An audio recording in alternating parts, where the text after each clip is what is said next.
Exodus, Exile and Redemption. Section 2. Knowing Hashem.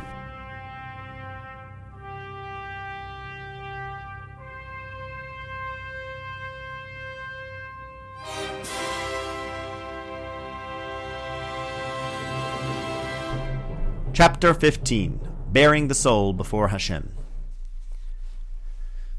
In our exploration of the prophetic path for attaining knowledge, we have traced the journey's final 3 stages: the ultimate goal of knowing Hashem, humanity's highest perfection; faith, the prerequisite for this profound understanding; and good character, the catalyst nurturing faith. We now shift our focus to the foundational element of this 4-part training, the initial step recommended by the prophets. What sparks the development of good character? What essential beginnings did the prophets prescribe for the aspirant embarking on the quest to attain knowledge of Hashem? Based on our analysis of Yaakov's spiritual journey and his unmet aspirations discussed in previous chapters, we expect to uncover further insights within his story. From this perspective, we pose the question: what was necessary for Yaakov to develop good character, and how is this connected to the divine overture of I am Hashem? Scriptural allusions indicate that self-revelation before Hashem constitutes the very first stage of the prophet's course. In order to set foot on the path of knowledge, one must bare their soul before Hashem, fostering the awareness that their deepest, most private thoughts and emotions are entirely transparent and known to Hashem. The divine statement, I am Hashem, serves firstly as an invitation to recognize the omnipresence of divine awareness, and this realization lays the groundwork for cultivation of virtuous character. In this chapter, we will explore the scriptural sources for this idea. In the next, we will analyze the logic of the progression from self-revelation to good character. Previously, we discussed why Yaakov failed to construct the temple he had vowed to build. This monumental task was postponed until the era of King David, who alluded to Yaakov in his speech at the temple's groundbreaking ceremony. David's remarks provide insights into why Yaakov fell short in embodying complete honesty, and illuminate the crucial first step necessary for embarking on the journey toward knowledge. David proclaimed, "Blessed are you, Hashem, God of our ancestor Israel," etc. "And wealth and honor come from you," etc.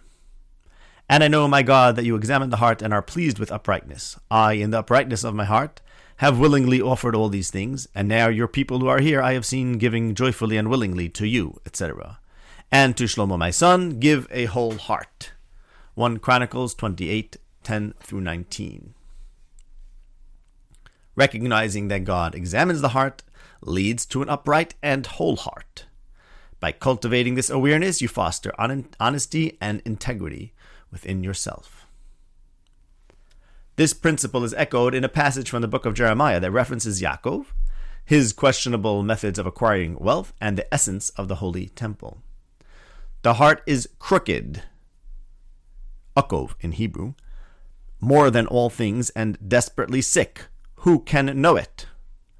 I am Hashem, who searches the heart and examines the mind, to give to each according to his ways, according to the fruit of his deeds. Like a partridge that hatches eggs it did not lay, so is he who gains wealth unjustly. In the middle of his life it will abandon him, so in the end he will be a fool. Throne of glory, exalted from the beginning, the place of our temple. Yisrael's hope is Hashem. All who abandon you shall be ashamed, etc. For they abandoned the source of living waters, Hashem. Heal me, Hashem, and I will be healed. Jeremiah 17, 9-14. This passage, rich with metaphor and allusion, offers insight into the fundamental reasons behind Yaakov's failure to construct the temple, and suggests the remedy for such failings. The passage is replete with nuanced references to Yaakov and his struggles. Jeremiah laments the crooked, akov heart of man, and man's inability to achieve a state of knowing. He references the revelation of I am Hashem, and asserts that Hashem, who searches the heart and examines the mind, will repay each man according to his ways and the fruit of his deeds, mirroring the expression Hosea used against Yaakov, quote, and will punish Yaakov according to his ways by his deeds, Hosea 12:3.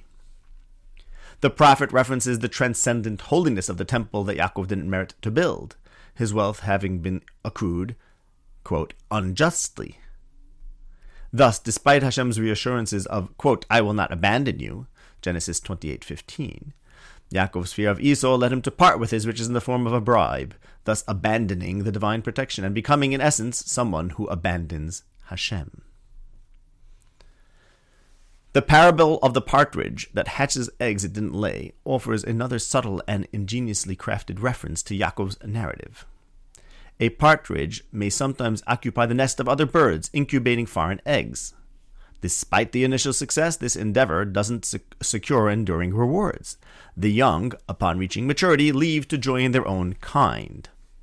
This parallels Yaakov's deceptive strategies, notably his method of breeding speckled and striped lambs from a predominantly plain flock by placing peeled branches before the watering troughs, as recounted in Genesis 30:25-43. This ruse, though initially beneficial in enriching Yaakov at Laban's expense, mirrors the ephemeral victory of the partridge. The anomalously colored lambs, akin to the partridge's fledglings, eventually drifted away from Yaakov's possession, illustrating the impermanence of ill-gotten gains. Such tactics, while clever, left Yaakov no better than a fool, when morality inevitably reasserted its eternal authority, reinforcing the lesson that integrity forms the bedrock of lasting prosperity and spiritual fulfillment. Like David's proclamation, Jeremiah's prophecy focuses on the fact that Hashem examines man's heart and mind. Cultivating this awareness is the beginning of good character and thus of knowledge, as in David's words, and I know, my God, that you examine the heart and are pleased with uprightness, and is the means by which man's desperately sick heart might be healed and made whole, as in Jeremiah's cry, heal me, Hashem, and I will be healed. The act of bearing one's soul is a transformative practice that aligns one's innermost thoughts with divine will. This alignment is crucial for advancing on the path charted by the prophets, leading us from introspection to the heights of spiritual knowledge and integrity. In our next discussion, we will delve deeper into how this profound self-awareness catalyzes the development of good character, setting the stage for enduring faith and ultimate understanding of Hashem.